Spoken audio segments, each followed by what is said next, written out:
Salut, j'espère que vous allez bien. Je fais une petite vidéo vite fait là pour parler d'un outil que j'ai créé, donc en HTML, hein, voilà ici le script et tout ça.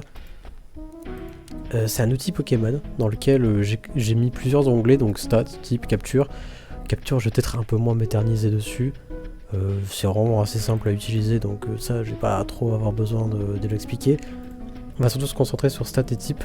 Donc le principe est très simple. D'abord, on va aller sur stats.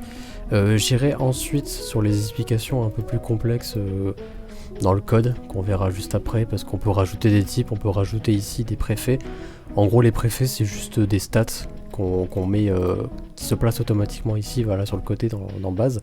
C'est pour avoir tous les Pokémon et l'avoir assez facilement. Donc par exemple, si je veux regarder, je sais pas, Mega Dracofeu Y, hop, j'ai les stats.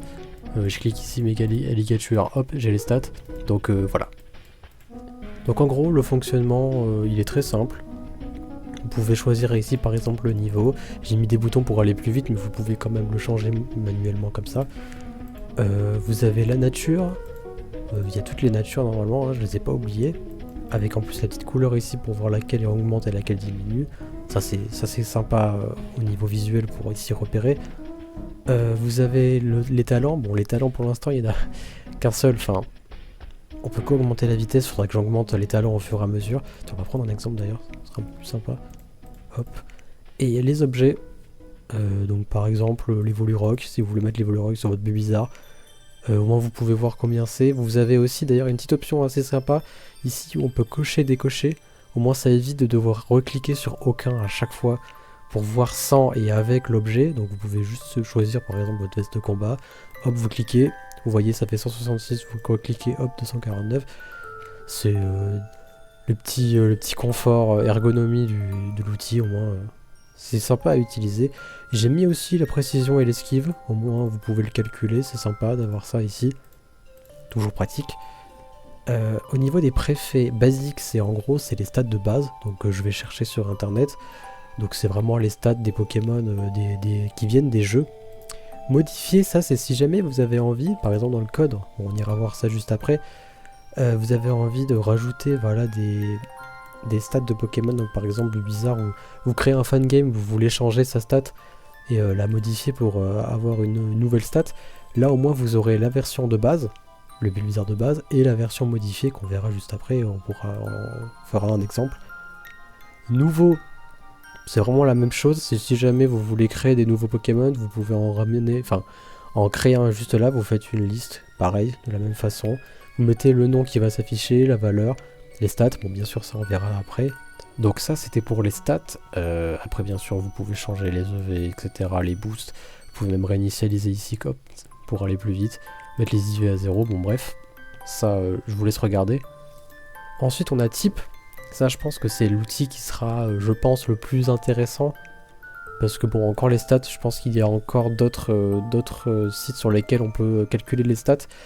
Type, j'en ai jamais vraiment vu, donc au moins il y en a un qui existe. En plus, je trouve que ça va, l'interface est quand même assez ergonomique, donc je pense que ça plaira à tout le monde. Le fonctionnement est très simple, toujours, hein. Vous choisissez un type, donc par exemple type combat, voilà, vous voyez les faiblesses, les résistances. Vous pouvez cliquer sur deux types en même temps, par exemple combat acier, hop, vous voyez, tac, ça change en temps réel, et vous pouvez même rajouter encore un type, il va le calculer tout seul, donc il n'y a vraiment pas besoin de renseigner toutes les combinaisons possibles et imaginables, le script le fait tout seul, vous voyez là, ici, il y a juste besoin de mettre ça, et hop, il calcule lui ce qu'il doit mettre comme résistance et faiblesse, c'est fait pour, hein. Vous avez un mode offensif, donc par exemple si vous mettez type combat, vous verrez les types sur lesquels il est résistant, enfin sur lesquels il n'est pas très efficace ou sur lesquels il est super efficace. Vous pouvez en mettre plusieurs en mode offensif, le problème c'est que c'est pas... Enfin ça va faire de la même façon par exemple que l'attaque Flying Press, c'est pour ça que là j'ai mis combat vol. Donc bon, offensif je sais pas si c'est vraiment forcément très utilisable, on peut pas vraiment regarder le coverage avec ça, donc bon, c'est pas forcément le plus utile. Je pense que le plus utile, ce sera de regarder en mode défensif, voir quel type les Pokémon résistent, ils sont faibles, etc. Voilà, vous avez une option pour inverser la sélection, si vous voulez mettre tous les types en même temps ou décocher certains. Voilà, voilà ce genre d'option confort de vie, toujours pratique à avoir. Vous avez même une option pour montrer ou cacher les immunités. Donc par exemple, si vous avez un Pokémon, je sais pas, Spectre Ténèbres, et que vous vous dites, ah bah tiens, il a qu'une seule faiblesse, mais pas forcément, parce que si vous enlevez les immunités, vous voyez que là, hop, il est faible au type combat. Donc ça, c'est toujours pratique à voir. Par exemple, si vous avez un Pokémon avec Quereller, qui peut taper les types Spectre avec ses attaques type combat, bah, c'est toujours bon à savoir, au moins vous vous faites pas surprendre. Donc voilà, ça c'était les types. Capture, comme j'ai dit tout à l'heure, c'est pas forcément hyper intéressant, on peut quand même se pencher dessus. Là par exemple, si vous mettez un PV, la Pokéball, Hyper Ball, hop, statut, il est en sommeil, vous mettez 3 de taux de capture, bah là vous voyez, hop, vous avez le résultat ici. Alors comme j'ai dit, je crois que le résultat il est pas hyper fiable. J'avais fait des tests et apparemment le résultat il était pas bon. Donc faudra que je revoie ça parce que bon, j'aimerais avoir un truc qui fonctionne correct, enfin assez bien. Je sais qu'il y a déjà des calculateurs de capture sur d'autres sites, donc bon, au pire j'essaierai de voir peut-être si je peux l'améliorer, on verra ça. Donc voilà, ça c'était le côté visuel de l'outil. Maintenant je vais essayer de montrer un peu le côté technique, parce que on peut faire pas mal de trucs sympas avec, notamment dans le script. Vous pouvez rajouter des Pokémon, donc ça c'est plutôt cool. Vous avez par exemple ici là la liste de tous les Pokémon de la première génération, donc je le fais par liste comme ça, je trouve que c'est plus pratique à faire. J'ai un outil pour les générer automatiquement avec une base de données, je vous montrerai ça juste après. Donc par exemple si vous voulez modifier les stats d'un Pokémon, soit vous le faites directement là, mais du coup bon c'est pas le mieux à faire parce que je voulais garder en fait les préfets ici basiques pour les stats vraiment des jeux de base. Moi ce que j'ai prévu c'est une liste pour mettre des stats que vous allez potentiellement modifier. Je sais pas, par exemple si vous faites un fan game ou quelque chose comme ça, vous voulez changer les stats de Bulbizarre par exemple, lui mettre 255 en PV, bon c'est un peu abusé mais pourquoi pas, c'est pour l'exemple. Là vous voyez que quand on recharge la page, si je vais dans modifier, que je clique sur Bulbizarre, appliquer, paf, on aura les 255 PV qui vont s'afficher. Donc ça c'est voilà, comme j'ai dit, si vous voulez faire même des tests vous-même, vous pouvez le faire directement avec cette option là. Nouveau, ça fonctionne un peu de la même façon, c'est prévu pour si jamais vous voulez rajouter des Pokémon. Donc si vous créez un Pokémon et que vous voulez l'avoir ici dans l'outil directement, bah, vous pouvez le mettre juste là. Donc par exemple, pareil, hein, si je mets Bulbizarre, bon, je garde Bulbizarre pour l'exemple pour montrer, mais vous mettez ce que vous voulez. Oui, d'ailleurs, j'ai même pas expliqué comment ça marchait ça. En gros, ici, c'est l'identifiant dans le Pokédex. Ça, c'est l'identifiant de la variante. Donc, par exemple, Megaflorizard, qui est juste là. Vous voyez, sa variante, c'est 2, parce que la version de base, c'est 1. Les versions de base, c'est toujours 1. Là, après, il y a la variante juste après. Donc, si vous avez un Pokémon, par exemple, qui change de stats en fonction parce qu'il a une forme, par exemple, je sais pas, Exagide, il a sa forme offensive et sa forme défensive, ben, la variante de base ce sera la forme par exemple défensive et la deuxième variante ce sera la forme offensive, donc ça fera 1 et 2, c'est pour pouvoir les distinguer dans le code, c'est plus simple. Ici c'est l'image, qu'on verra juste après d'ailleurs, qui va aller chercher dans le dossier, enfin le fichier PNG, ben, on va le montrer juste là comme ça au moins c'est fait. Là vous avez en fait tous les sprites que j'ai rajoutés jusqu'à maintenant, il m'en manque encore pas mal à mettre. Ça prend du temps. Tout en bas, il y a les variantes. Ça prend du temps, hop. Donc voilà, vous avez Florizard, Dracofeu, etc. Donc voilà, pour l'instant, je me suis arrêté à Gardevoir juste là. Il faut que je les fasse au fur et à mesure. Et ça, on verra quand j'aurai le temps. Donc voilà, en gros, ça c'est 0, 1, 2, 3, 4, 5, etc. Il y a 16 Pokémon par ligne. Mais du coup, lui, c'est le 15e parce que ça commence à 0, donc voilà. Donc ça fait 16, 32, 48, 64, etc. Quand on descend. Donc voilà, si voilà, ça marche comme ça. Voilà, si jamais vous enregistrez et que vous relancez la page, vous verrez que dans Nouveau, pareil, Bulbizarre, il va s'afficher... Ah ouais, alors attendez, je crois que j'ai oublié un truc. Ok, bon, petit problème technique, hop, on est de retour. Donc Nouveau, voilà, si je le... Non, je l'ai même pas changé comme un con. Hop, si je fais Nouveau, il apparaît avec les stats que j'ai changé. Ça c'était pour les stats au niveau des préfets comme ça là. Maintenant on va aller sur type et on peut rajouter des types. Alors j'ai créé des types moi-même, des images je veux dire. Par exemple vous avez son, stellaire, inconnu et obscur. Non, dans ceux-là, je suis allé les chercher. Dans ces sons et stellaires que j'ai créés, voilà, parce que je sais que son, c'est un truc qui est assez populaire. Stellaire, je l'ai mis comme ça, au cas où, on sait jamais. Ça peut être utile. C'est surtout pour tester en fait les types. Après, vous pouvez mettre l'image que vous voulez, hein. Donc, comment ça marche? C'est très simple. Vous avez juste à aller tout en haut dans les variables. Et là, vous voyez, il y a tous les types ici. Donc, normal, combat, plante, feu, etc. Le nom qui est là, du coup, c'est le même nom qu'il doit y avoir dans le nom de l'image. Alors, j'ai fait en sorte que le programme fonctionne qu'avec des images PNG. Je crois que dans le code, si on met un autre format, il va pas l'accepter. Donc, il n'y a que les points PNG qui fonctionnent. Normalement, c'est pas un problème. On va juste le prendre en compte. Donc 0 c'est une faiblesse, 1 c'est une neutralité, 2 c'est une résistance et 3 c'est une immunité. On peut rajouter du coup comme ça un type juste là. Donc vous avez juste à rajouter une liste. Faut faire attention à pas oublier les virgules parce que ça peut créer des erreurs, bien sûr. Ici vous mettez entre guillemets le nom du type que vous voulez. Bon, moi vu que j'ai déjà créé le type son, je vais mettre ça. On peut mettre stellaire, on peut mettre inconnu, on peut mettre obscur, on peut mettre ce qu'on veut. Et juste à côté, vous mettez en fait la liste de toutes les résistances et des faiblesses dans le même ordre que vous avez mis dans la liste qui est dans la liste ici là. Donc par exemple, le premier, ce sera pour le type normal. Donc 1 c'est neutralité. Alors, on va faire en sorte que tout soit neutre. Et ouais. On va mettre des valeurs un peu au pif. J'avoue c'est pour le test. C'est pas hyper important. Après vous verrez vous si vous voulez rajouter un type comment vous le faites. Donc là normalement si je recharge la page, je vais dans type, voilà, j'ai mon type son qui a été rajouté et vous voyez les options elles se sont placées toutes seules. Donc il va même rajouter une option là dans le tableau tout seul, il n'y a vraiment pas besoin de le coder, c'est fait exprès pour que ce soit pratique, enfin facile à utiliser. Pour ça vous n'avez rien à faire, juste à rajouter le type et bah, je crois que c'est tout. Voilà le code de la page. Le code, bon, effectivement, il est un peu bordélique. J'avoue qu'il y a des trucs que j'ai fait. Bon, ça aurait pu être mieux. Je voulais préciser aussi au niveau des images ici. Vous voyez, il y a certaines mégas qui n'ont pas de sprite de base. Je suis allé les chercher sur internet.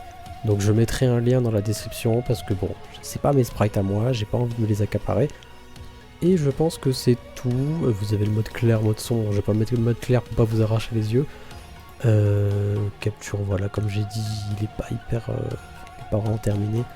Donc voilà, je pense que j'ai fait les grandes lignes. Après, à vous de tester, voir ce que vous voulez faire avec. Comme j'ai montré, on peut rajouter ces types, on peut rajouter ces Pokémon ici. Ah non, j'ai oublié un truc. Là, dans le dossier test DB. Donc c'est la base de données. Ça peut paraître un peu compliqué vu comme ça, je pense qu'il faut s'y connaître un peu effectivement. Mais bon, en soi, moi j'utilise voilà, DB Browser pour avoir accès aux bases de données, vous utilisez ce que vous voulez. Vous avez voilà, donc plusieurs tables ici. Donc B01 c'est parce que B c'est pour base et 1 c'est pour la gène 1. Pareil, base 02, base 03, etc. M c'est pour modifier. Donc en fait chaque table, le code il va aller chercher dans la table. Alors c'est pas directement lié au script de la page parce que je pouvais pas le faire. Il me semble que si je veux lier une base de données au script d'une page, il faut que je code ma page en PHP. Mais bon, moi j'ai appris en HTML donc j'ai continué comme ça. Bon bref, c'est pas forcément la meilleure façon de le faire. Effectivement, c'est peut-être un peu chiant, surtout que là du coup il faut ouvrir Python pour y avoir accès parce que du coup j'ai créé tout un truc avec Python où il faut utiliser la base de données comme ça. Bon bref, effectivement c'est pas forcément le plus pratique mais c'est ce que j'ai trouvé, je l'ai fait comme ça, tant pis. Donc voilà, là il vous dit utiliser la fonction machin pour avoir accès à la base de données. Donc en gros vous lancez la fonction LTDB. Donc vous avez deux paramètres, la gène, donc là vous voyez dans la base de données la gène c'est le numéro qui est là, donc 01, 02, 03, etc. Et juste à côté, vous avez... Attends, qui me l'affiche. Voilà, K, c'est... quel type de table c'est donc? B, c'est la base.